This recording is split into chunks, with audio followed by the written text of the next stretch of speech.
coming up on PFL Inside the Season. The Russian juggernaut Magomedkerimov looks to keep his PFL record unblemished. Maybe a little bad blood brewing here in Atlantic City. Judo superstar Kayla hopes to regain confidence after being taken the distance in her first regular season bout. I don't want to say that I took her too lightly, but I definitely did not. I did. I took her too lightly.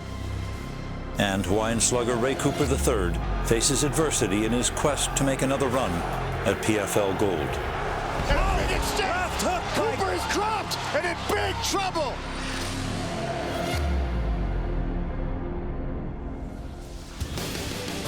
PFL Inside the Season is presented by the United States Marine Corps. The PFL is a league where fighters earn a title shot by scoring victories in the regular season as they amass points to qualify for a precious playoff spot.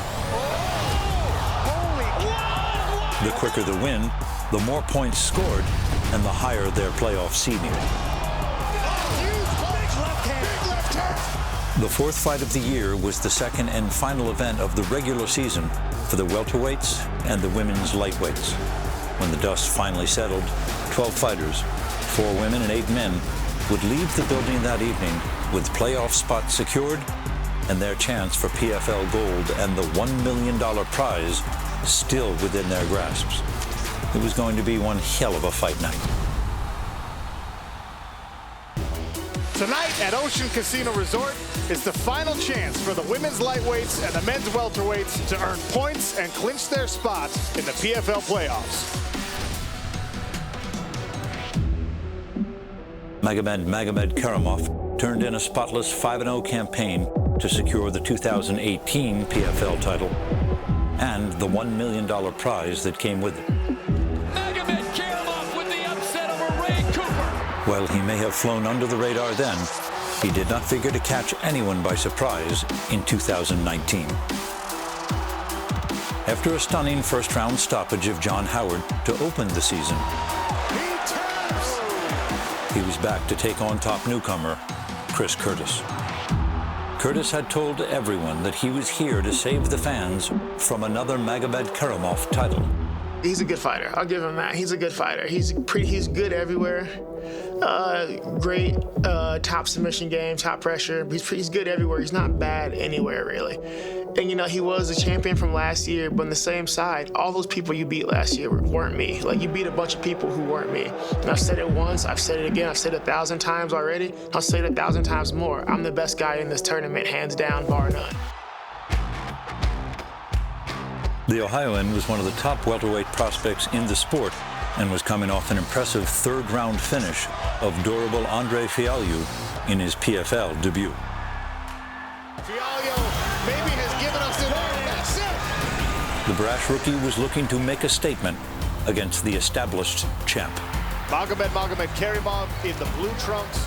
Chris, the action man, Curtis, in the silver.